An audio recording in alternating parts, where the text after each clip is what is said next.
రష్యాపై భీకర దాడి, వైమానిక స్థావరాల లక్ష్యంగా విరుచుకుపడిన ఉక్రెయిన్, 41 యుద్ధ విమానాల ధ్వంసం, ఉక్రెయిన్ సైనిక శిక్షణ కేంద్రంపై రష్యా ప్రతిదాడి, 472 డ్రోన్ల ప్రయోగం, 12 మంది సైనికుల మృతి, ఇదే అతిపెద్ద దాడి అన్న ఉక్రెయిన్.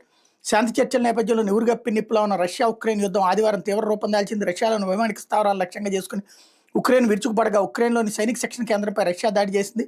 472 డ్రోన్లను ఆ దేశంపైకి ప్రయోగించింది. ఈ దాడుల్లో 2 దేశాలు తీవ్రంగా నష్టపోయాయి. రష్యాకు చెందిన 41 యుద్ధ విమానాలు ధ్వంసంగా ఉక్రెయిన్కి చెందినటువంటి 12 మంది సైనికులు మరణించారు. రష్యా ఉక్రెయిన్ మధ్య సోమవారం తుర్కియాలోని ఇస్తాంబుల్లో శాంతి చర్చలు జరగనున్నాయి. ఈ నేపథ్యంలో ఉక్రెయిన్ భారీ దాడులు చేయడం కలకలం రేపింది. ఆదివారం రష్యాలోని వైమానిక స్థావరంపై దాడిని అధ్యక్షుడు జెలెన్స్కీ స్వయంగా పర్యవేక్షించారు. ఈ దాడులకు ఏడాదిన్నర నుంచి ఆ దేశం ప్రణాళిక రచించినట్టు తెలిసింది. దాడుల కోసం డ్రోన్లను కంటైనర్లలో రష్యాలోని ఉక్రెయిన్ తరలించింది. అందుకే రష్యా భూభాగంలో 4000 కిలోమీటర్ల లోపలికి చొచ్చుకుని వెళ్లి మరి దాడులు చేయగలిగింది. మధ్యాహ్నం సమయంలో ఇర్స్క్ ప్రాంతంలోని పలు వైమానిక స్థావరాల మీద దాడులు చేయడంతో 41 యుద్ధ విమానాలు ధ్వంసమైనాయి. ఆ ప్రాంతంలో ఉక్రెయిన్ దాడులు చేయడం ఇదే తొలిసారి. దీంతోపాటు రాజన్, మొరన్స్క్ ప్రాంతాల్లోని ఉక్రెయిన్ డ్రోన్లతో దాడులు చేసిందని రష్యన్ అధికారులు తెలిపారు. అయితే వివరాలు వెల్లడి కాలేదన్నటువంటి వార్తని